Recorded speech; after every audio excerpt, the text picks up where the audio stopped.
Bail is a question that people ask all the time in most cases. And what I mean in most cases is sometimes the family jumps the gun and they go and bail the client out before they even come to see me. That is always a mistake, because if you get a lawyer involved before you post the bail, you can probably save some money.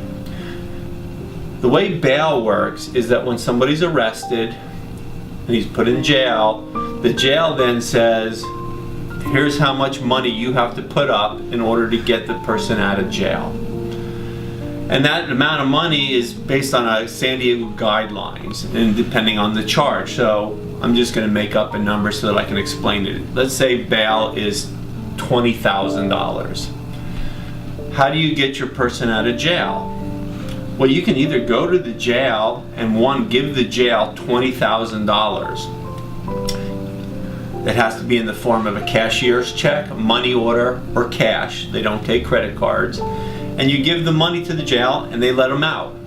The advantage of doing this is that at the end of the case, the whole $20,000 is returned to you. The second way is to go to a bail bondsman. You go to a bail bondsman and they charge you 10%, so approximately $2,000.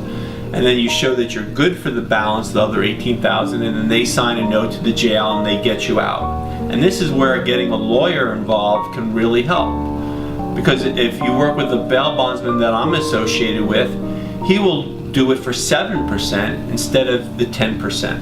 So that saves you 3% on your money right there. It may not sound like a lot on a $20,000 bail, but if it's a $100,000 bail, we start to talk about thousands and thousands of dollars. But the other advantage of getting a lawyer involved on bail cases is that there's what's called a duty judge. That means they have a judge on call 24 hours a day, such that if I believe the bail that's being offered by the jail is too high, let's say the jail posted it at $50,000, we could call the duty judge up and say, look, judge, let me tell you about this client.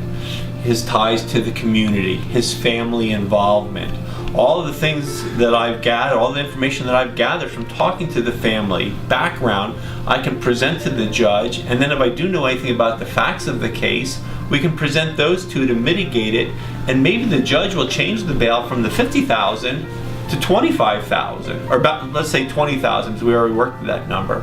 There's some cases where maybe we shouldn't post bail at all.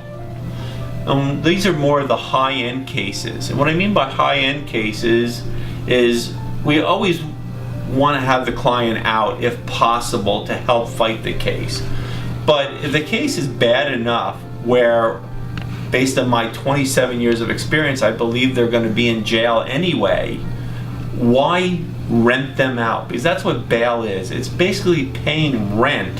So if we know there's going to be jail time on the back end of this case, why pay the $1,400 or the $5,000 or even more to have the client come out for 7 weeks, and when the case is over, he has to go back in? So there's a very important initial decision that has to be made as to whether or not to post bail.